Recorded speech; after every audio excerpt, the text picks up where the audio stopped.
गावाकडचं वातावरण म्हणजे एकच नंबर. तर जय श्रीराम मंडळी, नवीन ब्लॉग मध्ये आपलं स्वागत आहे. तर आपण उठलो आणि आपण चाललो होतो दुकानावर. लगेच आलो दुकानावर, म्हणलं लगेच लॅपटॉप पण ते चालू करून घेऊ, कारण कस्टमर पण चालू होता. ते फ्रेम दिसली एक मोकळी, म्हणलं काहीतरी करू हिचं पण आता. लगेच आपला फोटो एक प्रिंट करून घेतला, त्याची लगेच फ्रेम बनवून घेतली. त्याच्यात आलो आपण आपल्या साईटवर, कारण की तिथं म्हणलं पाणी मारून घेऊ पहिले पटकन. लगेच बोर चालू करून घेतलं आणि लगेच पाणी मारायला सुरुवात करून दिली. तर उन्हामुळे पाणी इतकं जिरत होतं का बास कधी. त्यात म्हणलं चला आता जाऊ घरी. ऊन इतकं लागत होतं का बास कधी. लगेच चालू दुकान, दुधाची पिशवी घेतली, म्हणलं काहीतरी ज्यूस बीस बनवू आता. घरी गेलो आणि लगेच ज्यूस बनवून घेतलं. तेवढ्यात कारागिराचा फोन आला, आम्ही आलोय भाऊ म्हणे, ये इकडे पटकन. मग काय लगेच शव महाराज आली, म्हणलं टाकी भरून घ्या पहिली, कारण बांधकामाला लागेल. त्यांचं बांधकाम चालू होऊन गेलं होतं. लगेच विटाळून ते रचून घ्यायचं काम चालू झालं त्यांचं. म्हणलं काही विषय नाही.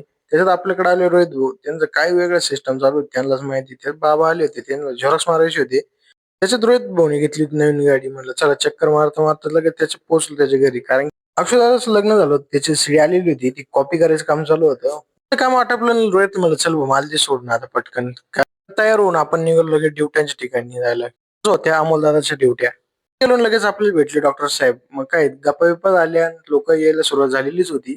डॉक्टर साहेबांचं चालू होतं आपली व्हिडिओ पाहायचं काम. म्हणलं काय ते आत्ताशी पावर आलं काय घडी. तेवढंच सगळे कार्यक्रम आटपला आणि सगळे लागले ते उठायला. तेवढंच दिसलं आपल्याला सोमा. म्हणलं सोमाचं काय चालू आहे बाप, सोमा लय भारी म्हणतो. कौन है ये लोग? कहां से आते हैं ये?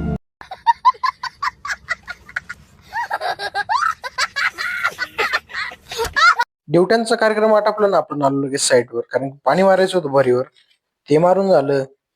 काय आता बस इथंच थांबू, भेटू उद्याच्या ब्लॉग मध्ये.